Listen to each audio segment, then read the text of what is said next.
This is the nastiest Lexus in the world. It probably make 12 Fat Joes in a kiddie pool worth of downforce. Look at all that wing on the back. This motherfucker look like it will shit and get, but wait till you see what's under the hood. Nah, bro. I feel like the owner had to make a deal with Mother Nature herself. He was like, listen, I'm finna build a time attack car.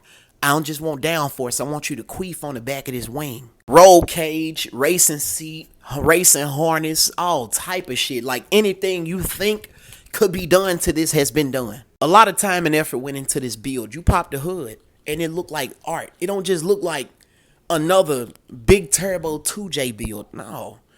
Y'all see that Hong Kong hoe dragger tucked in the cut? Turbo sounding like it's about to tell you a secret. And I know y'all be seeing the finished product of a lot of these builds, but y'all gotta understand, a lot of this shit did not happen overnight. It took trial and error, a few Bud Lights, and some nicks and bruises. Somebody's gonna comment and not understand the purpose of this outrageous body kit. It's meant for downforce because it's a time attack car. And somebody's gonna comment, man, that body kit unnecessary. Shut your stupid ass up and go to sleep. But let me know in the comments below, how do you feel about this Lexus GS300 built for time attack by none other than Chef Boy UZ? You can find these bubble caprices in fairly good condition. You can find them from $1,500 to $5,000. And the only thing that I would recommend you do to this is an OptiSpark delete. On paper, the OptiSpark idea was good, but when they actually put it into fruition, it was the worst idea they ever done. Because if that OptiSpark get wet because they put it behind the damn water pump that likes to leak no matter how new it is, yeah, it could trigger a whole host of problems. You'll think your alternator going bad. You'll think you got wiring issues. You'll be like, damn, man, I just bought this battery. Why my car dying? So yeah, some AFR heads, OptiSpark delete, bigger cam, bigger stall converter, and 355 gears, and you got a perfect weekend cruiser. But let's just say you want a project vehicle, but your wife's like, we got kids. Okay, cool. Go get a Ford Flex EcoBoost. Make 365 horsepower from a 3.5 liter twin turbo V6. You can haul your wife's ass around, haul groceries around. I wish I was lying. It's basically a Ford Taurus SUV with car personalities, bro. It's beat Ram TRXs, Toyota Supras, Mustangs, muscle cars, anything that you could possibly name. It's beat it. It's an all-wheel drive fucking mom mobile.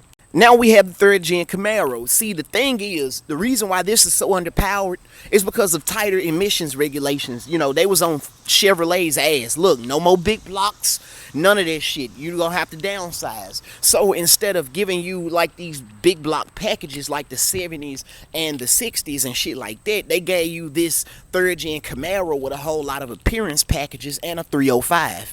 You see, down in Kirk County, Texas, July 4th, 134 people lost their lives with 3 people missing still. And too often there are tragedies that happen and within a few weeks we seem to forget about it. It's just another blip in the chapter of history. But you're probably wondering, what does that have to do with that badass D100 behind me? Look like your granddad's fishing truck.